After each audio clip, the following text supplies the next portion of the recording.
The story, The House of Lough Neagh. A writer in search of tranquility decides to leave urban life behind and settle in an old, isolated house by a lake in Ireland, in the Wicklow region. The house, abandoned for several years, seems like the perfect refuge for him. The landscape is beautiful, the nature wild, and the solitude he seeks is palpable. He hopes to be able to focus on his work, away from the distractions of the city. However, what he doesn't know is that this house hides a dark past and a curse that will haunt him from the moment he arrives. The writer arrives in the neighboring village on a misty November morning, when the cold morning air hovers above the lake. The house, imposing and old, is located a few kilometers from the village, at the heart of the forest. Its weathered stones, covered in moss and ivy, give off a strange impression of abandonment. Yet, for the writer, it's the perfect place to focus and finish his novel in peace.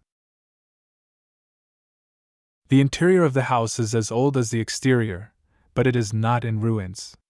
The furniture is simple and worn, but in good condition. There is a large fireplace in the living room and a library filled with books that seem to have not been opened in decades. Dust floats in the air, but the writer is pleased to find such a refuge. He spends his first nights in the almost total silence of the house, except for the sounds that come from the old wood, creaking and cracking under his steps. From the very first night, strange noises begin to intrigue him. He hears nearly imperceptible scratching sounds, as if something is slinking behind the walls.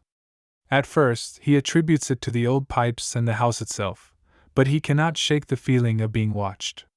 The noises intensify, night after night, but he refuses to give in to fear.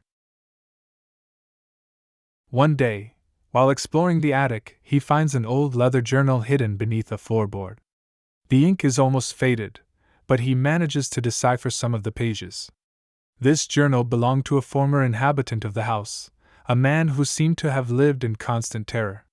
The writing is nervous and disordered, marked by panic. The man, in his writings, recounts that he had uncovered terrible secrets about the house, mysterious rituals practiced in the surrounding woods, and voices that tormented him day and night. The writer is shocked to read details about ancient practices, rituals involving human sacrifices to invoke supernatural forces. The person who wrote these pages speaks of a curse that befell the family of the house after these rituals failed. According to the notes, the last members of the family mysteriously disappeared, leaving behind evidence of a forgotten pact.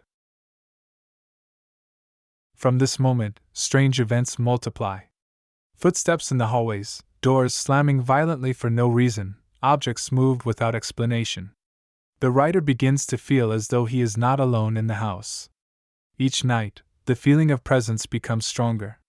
He hears barely audible whispers, as if voices are speaking to him in the shadows. One night, he wakes up with a start, hearing knocking at his door, but when he opens it, no one is there. He begins to doubt his own sanity, but something in his gut tells him that these events are not simply the product of his imagination. He is not alone here, and the whispers grow more insistent. One day, the writer decides to go to the village to learn more about the history of the house. After doing some research at the local library, he finds an old man who eventually agrees to speak with him. The man, a retired farmer, tells him the story of the house's previous owner.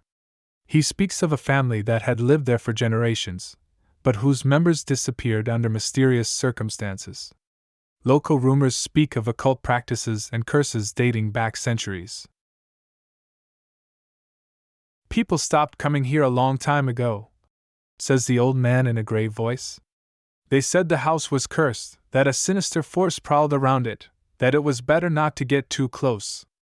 Many tried to leave, but the stories are all the same, no one really comes back." Intrigued, the writer returns to the house with a growing sense of unease. He realizes that he is connected to this place, perhaps by his past, but he doesn't yet know exactly how. The truth begins to reveal itself little by little. One night, during a walk in the woods, the writer finds a circle of ancient stones, hidden deep within the forest. The symbols etched into the stones are familiar. They match those he saw in the old writings. He approaches, feeling increasingly oppressed. The whispers he hears become clearer, and he distinguishes words, ancient phrases he doesn't fully understand.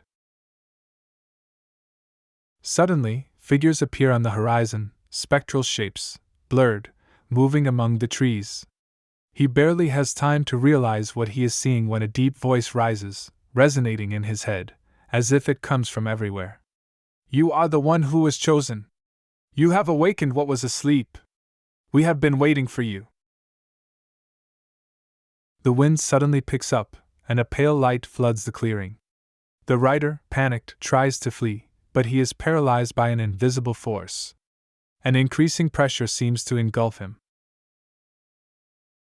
In the light that surrounds him, the rider realizes that he is not here by accident.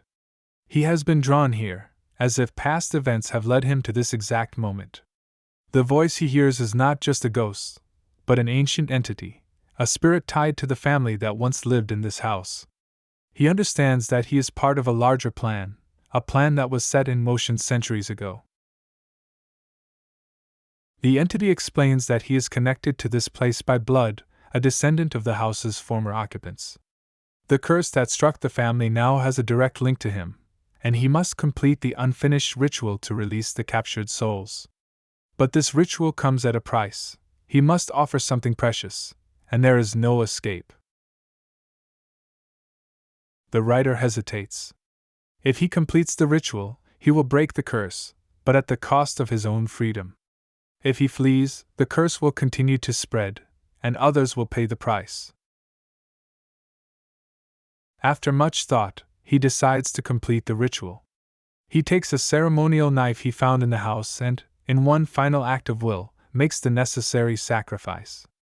The stones in the circle glow intensely, the light grows brighter, and the air becomes heavy. The voices cease, and a strange peace settles. The rider feels a heaviness lift from his shoulders. The ritual is complete. The curse is broken. He leaves the forest, his eyes full of tears, but a feeling of total freedom fills him. He knows what he experienced was not an illusion. The next day, he leaves the house. He never returns. But somewhere in the wind, he still feels the presence of the freed souls. The house by Lough Neagh is now a place of silence and peace. And though the village has forgotten the story of the house, the writer knows one thing: he witnessed something beyond human understanding. A story that should never be told, but will never be forgotten.